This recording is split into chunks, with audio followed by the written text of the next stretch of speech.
జ్ఞానేనరాంశమథ కర్కశ తర్కతంత్రే సింహాంశమేకమపి తద్విధం సమర్చ్య తేన స్వయం తదభవద్గురురాజయోగాత్ శ్రీమండలీక గురుమండలమాశ్రితోహం. వివేక చూడమణి గ్రంథంలో శంకర భగవత్పాదులు సాధన చతుష్టయ సంపదన గురించి మాట్లాడుతూ నిత్యానిత్య వస్తు వివేకము, ఇహాముత్రార్థ ఫలభోగ విరాగము అని గురించి మాట్లాడారు. శమదమాది సాధన సంపద దీని గురించి మాట్లాడుతూ విరజ్య విషయవ్రాతాత్ దోషదృష్ట్యా ముహుర్ముహు స్వలక్ష్యే నియతావస్థ మనస శమ ఉచ్యతే అన్నారు. మొట్టమొదట్లో నిత్యానిత్య వస్తు వివేకాన్ని నువ్వు సంపాదించు అన్నారు. వేదాంత వాక్యములు మనకు చాలా ఉపకరిస్తాయి. నిత్యమైంది ఆత్మ, అనిత్యమైంది జగత్తు. ఆత్మ నుండి జగత్తు ఆవిర్భవించినట్టుగా మనకి ఉపనిషత్తులు తైత్తిరీయం కానీ చాందోగ్యం కానీ చెబుతున్నాయి. అంటే తర్వాతది జగత్తని, కారణభూతమైంది బ్రహ్మని తెలియడం చేత జగత్తు అనిత్యమని, బ్రహ్మే కారణం కాబట్టి అది ఉంటే కానీ ఇది రాదు కాబట్టి అది నిత్యమన్న సంగతి తెలుస్తూనే ఉంది. అయినప్పటికీ కూడా ఇలాంటి నిత్యానిత్య స్వరూపాన్ని మనం గ్రహించిన తర్వాత అనిత్య పదార్థముల యొక్క స్థితిని గురించి విచారణ చేయగా అవి అంత ఉపయోగించేవి కాదు అని మనకు నిర్ణయం తెలిసిన తర్వాత వాటి యందు వైరాగ్యాన్ని మనం తప్పకుండా పొంది తీరాలి. ఆ వైరాగ్యాన్ని గురించినటువంటి విషయం చెప్పారు. ఎప్పుడైతే నీ మనస్సుకి ఇవి ఉపయోగించవు అని నీకు వైరాగ్యం లభించిందో ఆ వైరాగ్యం నీకు స్థిరంగా ఉండాలి. అది క్షణానికి ఒకసారి మారిపోకూడదు. అలాంటి స్థితి మనస్సు యొక్క నైశ్చల్యాన్ని బట్టి, నైర్మల్యాన్ని బట్టి ఉంటుంది. అది మనస్సు స్థిరంగా పెట్టుకుని మనం ఈ వైరాగ్యాన్ని నిలుపుకోగలిగితే గొప్ప విషయం. దానికోసమే శమదమాది సాధన సంపదని గురించి మాట్లాడుతున్నారు ఆయన. శాంతోదాంత ఉపరతి స్థితిక్షు సమాహిత శ్రద్ధావిత్వ భూత్వా ఆత్మన్యేవ ఆత్మానం పశ్యేతని బృహదారణ్యక ఉపనిషత్తు చెప్పింది. దాంట్లో శమం అంటే ఏమిటి? శమాది షట్కం 6, శమము దమము అలా అంటే అంటారు. నువ్వింతవరకు విన్నటువంటి, తెలుసుకున్నటువంటి జగత్తు యందు ఉన్న అనిత్యత్వ దృష్టిని ఆధారంగా చేసుకుని ఏ వైరాగ్యాన్ని నువ్వు పొందావో అది దాని యందు దోష దృష్టిని ఆధారంగా చేసుకుని కదా నువ్వు వైరాగ్యాన్ని పొందావు. ఆ దోష దృష్టిని మాటికి నువ్వు జ్ఞాపకం తెచ్చుకుంటూ ఆ వైరాగ్యాన్ని నిలుపుకోవాలి. వారేదో ఆ సమయానికి చెప్పారండి, చెప్పినప్పుడు బాగానే ఉంది కానీ అవన్నీ ఇప్పుడు మనకి ఇక్కడ కుదురుతాయండి అన్నామనుకో, నిరుపయోగం, చేసిందంతా ప్రయోజనం లేదు. దోషదృష్ట్యా విషయవ్రాతాత్ విరజ్య, ఈ విషయాల నుండి శత్రుపురుష గంధాదులు, దానికి మూల కారణాలు, కారణాలు ఇట్లా వీట్ల నుండి వైరాగ్యాన్ని పొంది దోషదృష్టితో మాటికి స్వలక్ష్యే నియతావస్థ మనసః శమ ఉచ్యతే, వాట్ల నుండి ఇక వాట్ల జోలికి నీ మనస్సుని పంపించద్దు. ఈ మనస్సు ఏంటంటే ఎలాంటిదంటే చంచలం హి మనఃకృష్ణ ప్రమాతి బలవదృఢం తస్యాహం నిగ్రహం మన్యే వాయోరివ సుదుష్కరం అన్నాడు. ఒక్క మాటలో ఎక్కువగా 10 మాటలు అనవసరం అని అర్జునుడు కృష్ణ పరమాత్మతో చెప్పిన మాట. అర్జున, కృష్ణ పరమాత్మ ఈ మనస్సును నిరోధించుకోమని నువ్వు చెప్పగా నేను ప్రయత్నం చేశాను, కానీ చాలా కష్టంగా ఉందన్నాడు ఆయన. మహాచంచలంగా ఉంది, దీన్ని కట్టుకోవడం చాలా కష్టం ఉన్నాడు. వాయువునన్నా అరికట్టచ్చు, కానీ దీన్ని అరికట్టడం చాలా కష్టం ఉన్నాడు. అటువంటి దాన్ని నువ్వు స్వలక్ష్యంలోకి నీకు లక్ష్యమైనటువంటిది బ్రహ్మానుసంధానం, దాని యందు దీని మనస్సును తీసుకెళ్లి లగ్నం చేయాలి. దృశ్యతే త్వగ్రేయా బుద్ధ్యా సూక్ష్మయా సూక్ష్మదర్శివి అని కఠోపనిషత్తు చెబుతోంది. ఏకాగ్రమైనటువంటి చిత్తంతో నువ్వు ఎప్పుడూ కూడా మనస్సును తీసుకెళ్లి పరమాత్మ యందు లగ్నం చేసి తదేక ధ్యానంలో నువ్వు ఉండాలి. అలాంటి దృష్టిని మనస్సుకి ఏర్పరచాలి. ఎన్నడూ దాంట్లోంచి చ్యుతిని కాకూడదు. ఎందుకంత కఠినంగా మాట్లాడుతున్నావు నువ్వు? నాకు నేనేమో మాట్లాడలా.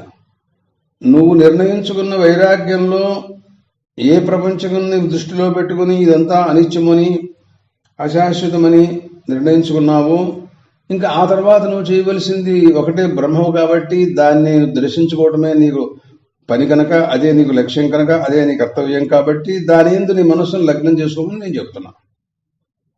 అంతేగాని నేనేదో బలవంతం చేస్తున్నానని నువ్వేదో నా మీద ఏదో అనవసరంగా అపార్థం చేసుకోబోక. అదిగో అది మనస్సుకి శమ అంటే. విషయేభ్యః పరావర్త్యా స్థాపనం స్వస్వగోళకే ఉభయేషామింద్రియాణం సదమః పరికీర్తితః. ఏమండి, మనస్సుని ఈ రకంగా విషయవ్రాతం నుండి మరలించేసేసి బ్రహ్మానుసంధానంలో నిరంతరం పెట్టుకోవటం.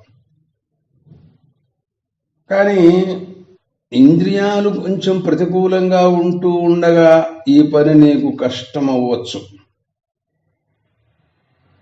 అందుకోసం నువ్వేం చేయాలి అంటే, నీకు విక్షేపానికి కారణమైనటువంటివి విషయములు, ఇంద్రియములు. వీటిని అరికట్టుకున్న తర్వాత కానీ నీకు మనస్సు స్వాధీనంలోకి రాదు. అందువల్ల ఏం చేయాలంటే, జ్ఞానేంద్రియాలు, కర్మేంద్రియాలు, వీటికి విషయాలైనటువంటిది శబ్దరూప రసగంధాదులు, చక్షుశ్రోత జిహ్వాఘ్రాణాలు, అలాగే ప్రాణిపాదాయు ఉపస్థలి ఇత్యాదులన్నీ కూడాను గమనాగమనాది విసర్గాంత వ్యాపారాలు.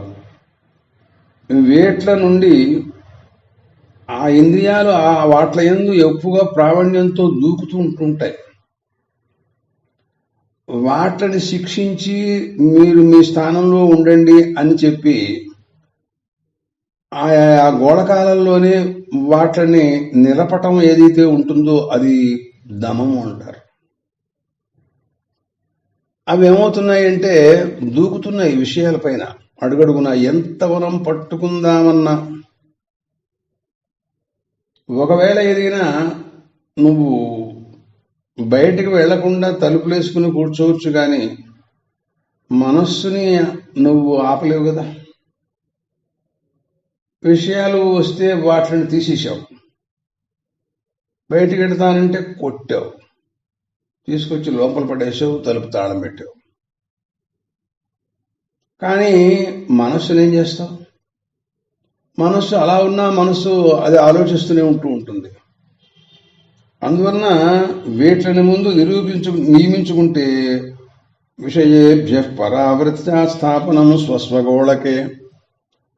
మీ చేతుల్లో, మీ స్వాధీనంలో మీరు ఉండండి, అంతకంటే అడుగు బయట వెళ్ళటానికి వీల్లేదు అని రకంగా స్కూల్లో పిల్లలందరినీ మాస్టర్లు బయటకు వెళ్లకుండా చదువుకోమని ఇలా శిక్షిస్తూ కాపలా కాస్తూ ఉంటారో, అట్లా నువ్వు కూడా విషయాల మీద దూకకుండా ఇంద్రియాలని శిక్షించు. ఆ గోళకాల్లో అక్కడే ఎట్టుపెట్టు. చక్షురింద్రియాన్ని గోళకం నుంచి రూపం దగ్గర పంపించొద్దు. అట్లాగా శ్రోత్రేంద్రియాన్ని కూడా పంపించొద్దు. ఏ ఇంద్రియాన్ని కూడా బయట పంపించొద్దు. ఉభయేషామింద్రియాణం సదమః పరికీర్తితః. అందువల్లనే కఠోపనిషత్తులో ఆత్మానుగం రథనం విద్ధి శరీరం రథమేవతు బుద్ధిందు సారథం విద్ధి మనః ప్రగ్రహమేవచ ఇంద్రియాణి హయానాహుర్ విషయాంస్తేషు గోచరాన్ అని అన్నారు ఆయన.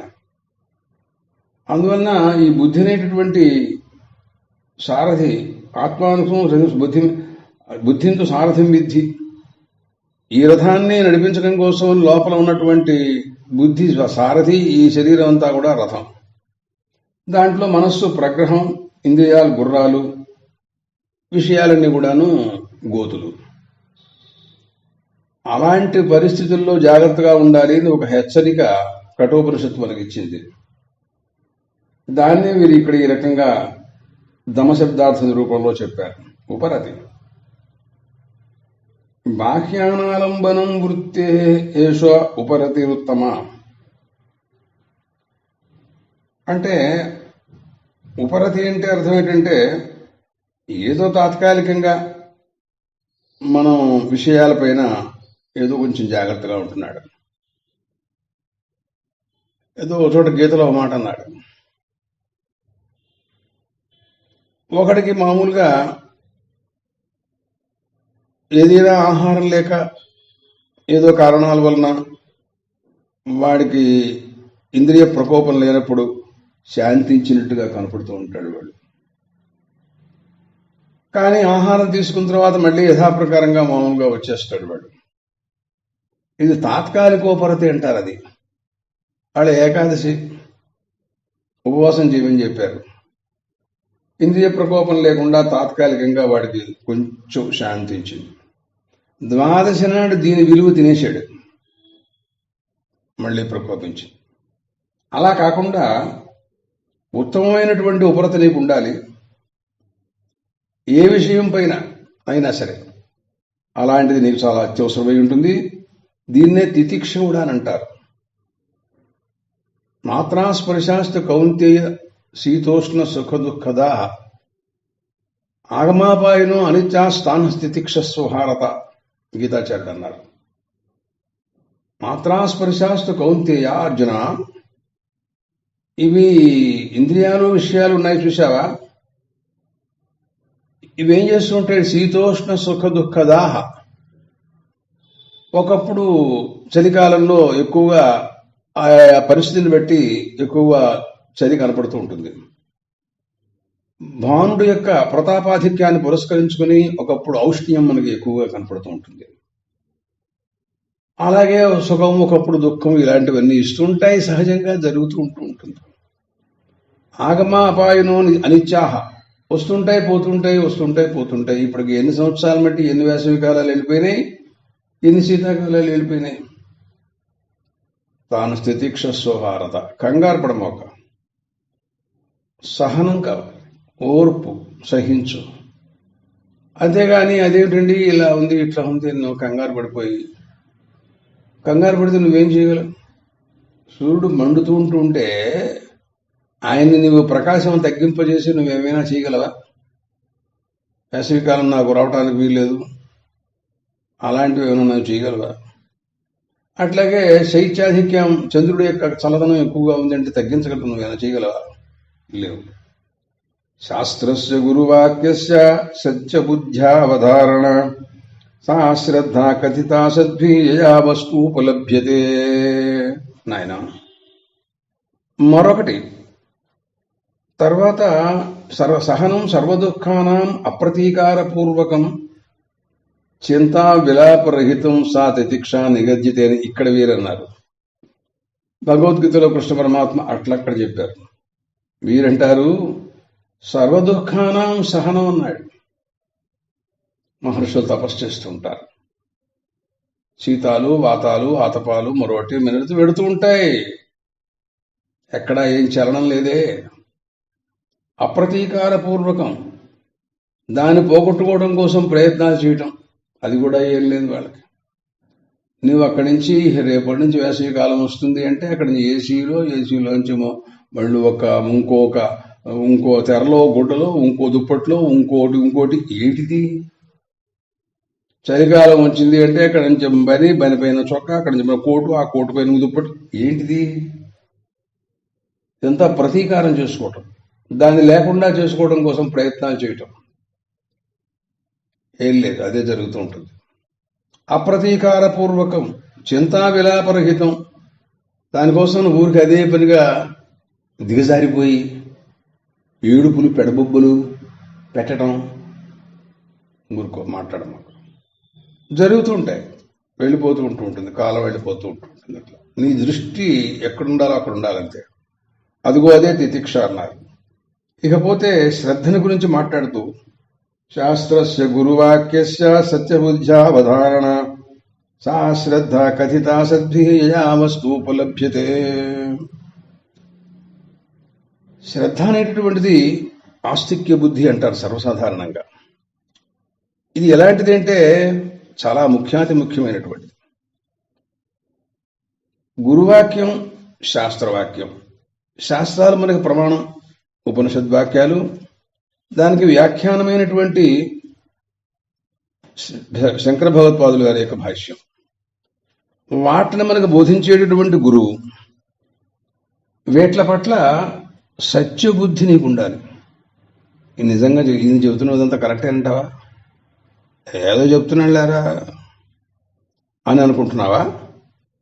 అంటే అనుకో, నాకు అభ్యంతరం ఏం లేదు దీంట్లో. సత్యబుద్ధ అవధారణ. సత్యబుద్ధి ఉండడం కాదు, నిశ్చయం కూడా ఉండాలి. ఆయన ఏమన్నా అనుకుంటాడేమో, నేను చెప్పింది చాలా బాగుందండి అని పైకి ఎక్కడి నుంచి అంటూ ఉండడం, ఏదో అన్నాలే ఆ సమయంలో, అని తర్వాత ఏమో అలా అంటాం. ఇది లోకంలో మనం చూస్తుంటాం కదా. అది కాదు సత్యబుద్ధ అవధారణ. ఎందుకంటే యయా వస్తువుపలభ్యతే అన్నారండి. ఏ శ్రద్ధ వలన నీకు వస్తువైనటువంటి ఆత్మవస్తువు యొక్క సాక్షాత్కారం జరుగుతుందో, శ్రద్ధ లేకపోతే నీకు అది జరగదు. అజ్ఞశ్చ అశ్రద్ధానస్య సంశయాత్మ వినశ్యతి అన్నాడు గీతాచార్యుడు. అజ్ఞుడు, శ్రద్ధ లేనివాడు, సంశయాత్మ, వీడు ఎందుకు పనికిరారు ప్రపంచంలో అన్నాడు, నశించిపోతారన్నాడు. అటువంటిది ముఖ్యం కనుక ఆ శ్రద్ధ నీకు ఉండాలయా. అశ్రద్ధానా పురుషా ధర్మస్యాస్య పరంతప అప్రాప్యమాన్ నివర్తంతే మృత్యు సంసారవర్త్మని అన్నాడు గీతలో. శ్రద్ధ లేనటువంటి వాళ్ళు ఉన్నారు చూశావా, ధర్మస్యాస్య పరంతప అప్రాప్యమాన్ నివర్తంతే. ధర్మం పట్ల శ్రద్ధ లేదు. ఏదో గ్రంథాల్లో రాశారండి వాళ్ళు, అది మహర్షులు వాళ్ళకేం పని లేక రాసుకున్నారు అని నువ్వు అలా తీసేశావనుకో తేలిగ్గా, అలాంటి వాళ్ళు ఎప్పటికీ కూడా నన్ను పొందలేరు. అప్రాప్యమాం నివర్తంతే మృత్యు సంసార వర్పని. వాళ్ళు ఎప్పుడు కూడా ఈ మృత్యుమండలంలో జరామరణ రూప ప్రవాహ రూపంలో సంచరిస్తూనే ఉంటారు. కానీ దీని నుండి ఎన్నటికీ ఎప్పటికీ వాళ్ళకి విముక్తి కలుగుతుంది అని మనం చెప్పలేం. అది చాలా ముఖ్యమైనటువంటి విషయం. దానికి మనం ఈ రకంగా శ్రద్ధని ఆచరించి తద్వారా ఉపయోగాన్ని పొందాలి. సమ్యగా స్థాపనం బుద్ధే శుద్ధే బ్రహ్మణి సర్వదా తత్సమాధానమిత్యుక్తం నతు చిత్తస్య లాలనం. నాయనా, సమ్యక్ ఆస్థాపనం బుద్ధే శుద్ధే బ్రహ్మణి సర్వదా. నువ్వు ఇంతవరకు చెప్పినటువంటి సాధనాలన్నీ కనుక నీకు సిద్ధించినట్లయితే శుద్ధ బ్రహ్మయందు నీ బుద్ధిని నువ్వు స్థిరంగా నిలపగలుగుతావు. బ్రహ్మయందు బుద్ధిని నిలిపినటువంటి వాడు ఉన్నాడే, అది చాలా గొప్పవాడు. వాడు అదే సమాధానం అనే శబ్దంతో చెప్పబడుతూ ఉంటుంది. అది చాలా అవసరం. యతో యతో నిశ్చలతి మనశ్చంచలం అస్థిరం తతస్తతో నియమ్య ఏతద్ ఆత్మన్యేవ వశన్నయేత్. గీతాచార్యుడు ఆయన అన్నారు, మనసు చంచలంగా అస్థిరంగా అలా ఉంటూ ఉంటుంది. దాని స్వభావం అది సహజంగా విషయాల మీదకి వెళ్ళడం అనేది దానికి ఉంది కనుక అక్కడి నుంచి దాన్ని మరలించి మనం స్వాధీనపరుచుకోవడం అనేటటువంటిది చాలా అత్యవసరమైనటువంటి మార్గం. ఎందుకనంటే అది మనం ఎంత ప్రయత్నాలు చేసినా, నేను చాలా చేశానండి, కృష్ణ పరమాత్మకి అర్జునుడే చెప్పాడు అన్నమాట. అర్జునుడి కంటే గొప్ప సాధకులేం కాదు మనం. ఆయన కూడా నా వల్ల కావటం లేదు అన్నాడు ఆయన. అభ్యాసేన కౌంతేయ వైరాగ్యేణ చ గృహ్యతే అని ఆయనకి సమాధానం చెప్పారు కృష్ణ పరమాత్మ తర్వాత వాక్యంలో. అభ్యాసం చెయ్యాలి. ఎన్నాళ్ళయ్యా బాబు నాకు విసుగ్గా ఉంది అని అన్నామనుకో, అంటే ఇప్పుడు రోగం వచ్చింది, డాక్టర్ దగ్గరికి వెళ్ళావు, మందు వేసుకోమన్నాడు. ఒకసారి పెడితే కొంతవరకు పర్వాలేదు అనిపించింది, తర్వాత మళ్ళీ వెళ్ళాం, మళ్ళీ తెచ్చుకున్నాం. ఏమిటంటే ఒకేసారి పోవాలి కానీ ఎన్నిసార్లు ఇదేం మందులండి అని ఆయన అంటే ఏం చేస్తాడు ఆయన? అది బాగా లోపల పేరుకుని ఉన్నప్పుడు దాన్ని పోగొట్టడం కోసమని ఆయన సాధనగా మందులు ఇట్లా ఇస్తుంటాడు. నీలో అంతగా పేరుకుని లేకపోయినట్టయితే ఒకసారి ఇస్తేనే పోయేదయ్యా. బాగా లోపల పేరుకునుంది, కొంచెం టైం పడుతుంది అని చెప్తాడు. మనం ఏం చేస్తాం దానికోసం ఆయనతో పోట్లాడితే ఉపయోగం. అట్లా ఇక్కడ కూడా నేనేదో ప్రయత్నం చేశాను. నిన్న మధ్యాహ్నం మొదలెట్టానండి, సాయంకాలం 5 గంటల వరకు నేను అసలు మనస్సుని ఆపేశాను అని వాడేదో పెద్ద గొప్పగా చెప్పుకుంటున్నాడు. పేపర్లో కూడా వేశాడు, ఆ ఘోరించినట్టుంది. దానికి అన్నారు, శుభాభ్యాం మార్గాభ్యాం వహంతి వాసనాసరితు పౌరుషేణ ప్రయత్నేన యోజనీయాపథే శుభేపథి అని అన్నారు. నీ మనస్సు ఇవాల్టిది కాదు, అనేక జన్మల నుండి ఇదే మనస్సు ఆయా సంస్కారాలతో అనుసృతంగా వస్తోంది. గుర్తుంచుకో. నీకు కథ చెబుతున్నా, అడుగుతున్నావు కాబట్టి మాట్లాడుతున్నాను నేను. ఇవాళకి ఇవాళ హఠాత్తుగా ఏదో ఒకసారి పెద్ద గొప్పవాడిలాగా నేను వేదాంత గ్రంథాలు చదువుతున్నానండి గురువుగారు అది ఏదో అలా చెప్పుకున్నంత మాత్రం చేదేం జరిగేది కాదు ఇది. మరి ఏమిటని అడిగాడు. శుభాశుభాభ్యాం మార్గాభ్యాం వహంతి వాసన సరితు. ఈ మనస్సును నిరోధించడం కోసమని అనేక జన్మలలో చేసినటువంటి వాసన సంస్కారాలన్నీ కూడా దాంట్లో రెడీగా ఉన్నాయి. అవి ఈ సమయానికి ఎక్కడ అవి దీంట్లోకి ప్రవాహం వాసన సరిత్ అన్నాడు. అందుకునైనా ఆ సంస్కారములు జన్మాంతర సంస్కారమునే మహానది ప్రవాహం ప్రవహిస్తోంది. అది ఈ రోజున ఒక్క రోజున పోతుందే. పౌరుషేణ ప్రయత్నేన యోజనీయ శుభే పథి. పౌరుషం నీకు చాలా ముఖ్యం, పురుష ప్రయత్నం చాలా గొప్పది. ఏదైనా సాధించడమే దానికోసమని. ఇంకా మరోటి అక్కడే ఉన్నది. ఇంకా దాని దగ్గర జడభరతుడు ఏదైనా సరే ఆత్మస్వరూప సాక్షాత్కారాన్ని పొందాడు. అలాంటి మహాత్ములు చాలా మంది ఉన్నారు. వాళ్ళందరూ కూడాను వాళ్ళ పౌరుషం అన్నమాట, పురుషకారం ప్రయత్నం ఉంది. అది తీవ్రమైనటువంటి ప్రయత్నం కానీ మామూలు ప్రయత్నం కాదు, ఏం జరగదు. అయితే అలాంటి తీవ్ర ప్రయత్నంలో ఉన్నవాడికి వెనకాల అండగా ఉంటాడు పరమాత్మ ఎప్పుడు కూడా. వారిని చాలా అనుగ్రహిస్తూ ఉంటారు, ఏమీ ఇబ్బంది ఏం లేదు. ఎవరైతే అనన్యాస్ చింతయంతో మాం ఏ జనా పర్యుపాసతే తేషాన్ నిత్యాభియుక్తానాం వాళ్ళు ఎప్పుడు నన్నే వాళ్ళు స్మరిస్తూ ఉంటారు, నన్నే ధ్యానిస్తూ ఉంటారు. వాళ్ళ యోగక్షేమం వహామ్యం, నేను చూసుకుంటానన్నారు అని. వాళ్ళతో ఇంకోళ్ళకి పోలిక ఎక్కడ ఉంటుందండి? కృష్ణ పరమాత్మకి పాండవులు లాంటి వాళ్ళు ఉంటారా ఇంకోళ్ళు? అలాగా ఎవరుంటే వాళ్ళు, వాళ్ళందరినీ ఆయన అలా నేను వాళ్ళ యోగక్షేమాలు నేను చూస్తాను అని హామీ ఇచ్చారు ఆయన. వీళ్ళే కావచ్చు, ఇంకా చాలా మంది అనేక మంది మహాత్ములు ఉన్నారు. అందువలన పౌరుష ప్రయత్నం అనేటటువంటి చాలా గొప్పది. దానివలన నువ్వు సన్మార్గంలో పెట్టడం కోసం ప్రయత్నాలు చేస్తూ ఉండు. మధ్యలో చెలుస్తుంది, దారిలో పెట్టు, చెలుస్తుంది, దారిలో పెట్టు.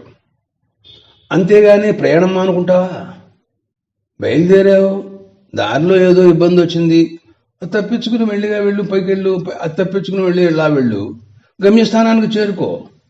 అంతేగాని అక్కడ వాడేదో అడ్డం పెట్టాడండి నేను వెళ్ళనండి ఇంటికి వచ్చి పడుకుంటే జరుగుతుంది పని. అదన్నమాట. అశుభేషు సమావిష్టం శుభేష్వేవ అవతారయేత్ స్వమన పురుషార్థేన బలేన బలినాం వర. ఇంకొక మాట, నువ్వు బలినాం వర అని హెచ్చరిశాడు వాడిని. బలవంతుల్లో గల్లా శ్రేష్ఠుడివి. బలవంతుడంటే ఒళ్ళు బలుచుకోవడం అని భీముళ్ళగా చెప్పడం కాదు అర్థం, మనోబలం అన్నమాట దానికి అర్థం. దాంట్లో పరమాత్మ యందు ధ్యానం చేసేటువంటి తీవ్రమైనటువంటి బలం, అటువంటిది పురుషార్థం అంటే అన్నమాట.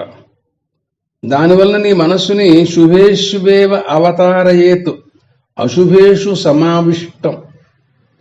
అశుభాల్లోకి ఎప్పుడు కూడా పెడుతూ ఉంటుంది అది. ఎప్పుడు చూసినా అదే పని దానికి. అటువంటి దాన్ని శిక్షించి నువ్వు శుభ సమాచారాల్లోకి నువ్వు పంపిస్తూ ఉండు. అశుభాచాలితం యాతి శుభం తస్మాత్ అపి ఇతరత్ జంతోశ్చిత్తంతు శిశువుతు తస్మాత్ చాలయేద్ బలాత్ అన్నారు. అంటే శిశువు చిన్నపిల్లవాడు ఉన్నాడు, ఆడుకోవటం వాడి ఇష్టం, అల్లరే వాడికి పని. అసలు వాడిని జాగ్రత్తగా నువ్వు తీసుకెళ్లి సన్మార్గంలో పెట్టి వాడికి చదువు చెప్పాలి.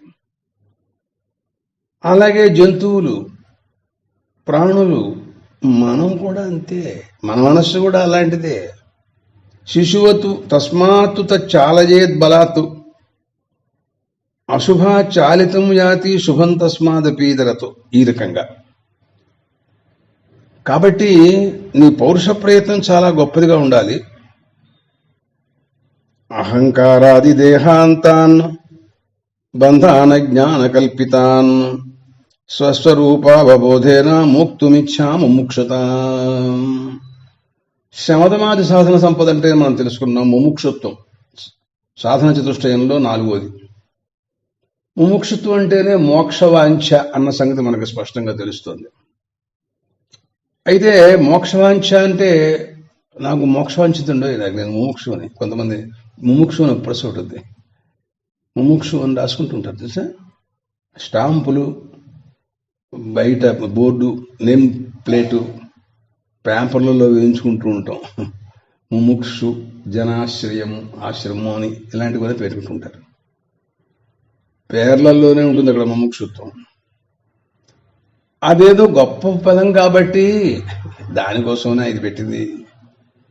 స్వస్వరూపావబోధేన మోక్తుమిచ్చ అంటే విడిచిపెట్టుట కొరకు కోరిక ముముక్షు. మోక్తుమిచ్చు ముముక్షు.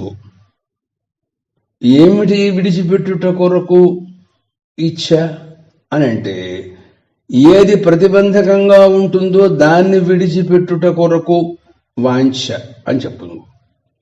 ప్రతిబంధకంగా ఉన్నవి ఏమిటి అని మనం విచారించామనుకో, మనకు ప్రతిబంధకంగా కాందే ఉంది, అసలు ఉన్నదే అంతా ప్రతిబంధకంగా.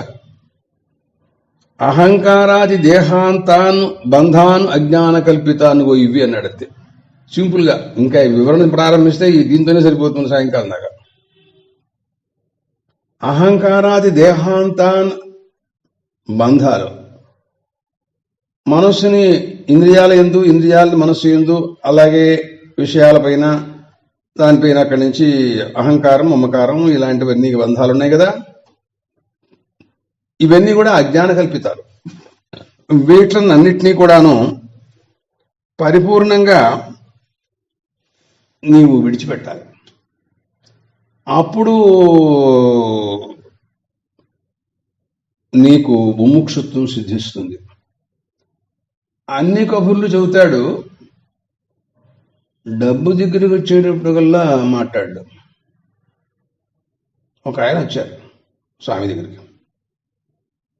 నేను వైరాగ్యం అంటే నేను సన్యసించుదాం అనుకుంటున్నాను ఏదో చెప్పాడు గొప్పగా. చూశారు స్వామి కశ్యప్, అన్నీ విన్నారు. ఆయన ఏదో ఉద్యోగం చేశానని చెప్పాడు. పెన్షన్ ఎంత వస్తుంది అని అడిగారు. అది విడిచిపెట్టేస్తావా అని అడిగారు.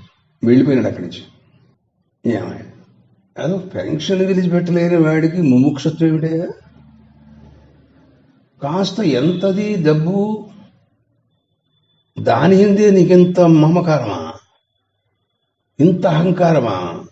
ఓసారి అటు చూసారనుకోండి, అలా చూస్తావేంటి అని వీడి మీద ఎగురుతాడు మనిషి సహజంగా లోకంలో.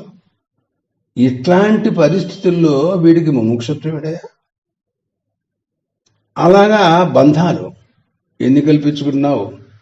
భార్యాపుత్రాదిషు వికలేషు సకలేషు అహమే వికల సకలో వేది బాహ్య ధర్మాన్ ఆత్మన్యస్యది. ఇక చూసుకో చెబుతారైనా ప్రవాహంగా మాట్లాడతారు. ఉదాహరణకుల్లో చూస్తే నవారే పత్యుఃకామాయ పతిప్రియో భవతి ఆత్మనస్తు కామాయ పతిప్రియో భవతి మహా ఉపన్యాసం.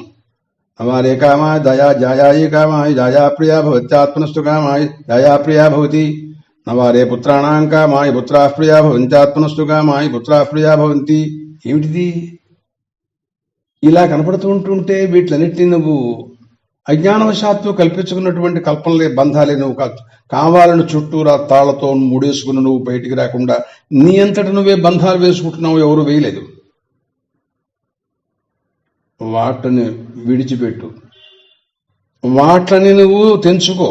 అంతఃకరణం ఏతేషు చక్షురాదిషు వర్ష్మణి అహమిత్యభిమానేన తిష్టతి ఆభాస తేజస అహంకారైతి సవిజ్ఞేయ అన్నారు. అహంకారం అంటే ఏమిటి అడిగాడు. ఇంటూ కారశబ్దం కూడా ఉంది, అహంకారం. మనం కారం అంటుంటాం చూసా, ఏమిటిని అడిగాడు. చక్షురాదిషు వర్ష్మణిచ, దేహమందు దేహేంద్రియ సంఘాతమందు అంతఃకరణం, వీటిలందు అంతఃకరణని పెట్టి నేనే ఇవి నాకంటే వేరే లేవు అనేటువంటి తాదాత్మ్యాభిమానం, అదిగో అదే అహంకారం అంటే. అలాగే సుత్తిగతై సుఖలేశై అభిమనుతే సుఖీ భవామీతి ఆనందకోశనామా సో అహంకార కథం భవేదాత్మ. కొంతమంది ఆనందమయ కోశం ఏవో ఏవో తోచినట్టుగా ఏదో చెప్తున్నారు, ఇవన్నీ కూడా ఎలా అవుతాయ్యా? అందువలన నీవు చేయవలసినటువంటి ఈ ముముక్షత్వం స్థిరపరచుకో. నిత్యానిత్య వస్తు వివేకము, శమధమాది సాధన సంపద, అలాగే మరి వైరాగ్యం, ఇహాముత్రార్థఫల భోగ విరాగము, శమధమాది సాధన సంపద, ముముక్షత్వం. ఈ 4 సాధనాలు కనుక నీకు రెడీగా ఉన్నట్టయితే అప్పుడు నీ వేదాంత విచారము తద్వారా కలిగేటువంటిదంతా కూడా సిద్ధిస్తుంది అని చెప్పదలుచుకుని పరమాత్మ శంకర భగవత్పాదులు వివేక చూడామణి గ్రంథంలో సాధన చతుష్టయ సంపదల గురించి పూర్తిగా వివరణ ఇచ్చారు. మిగతా విషయాల తర్వాత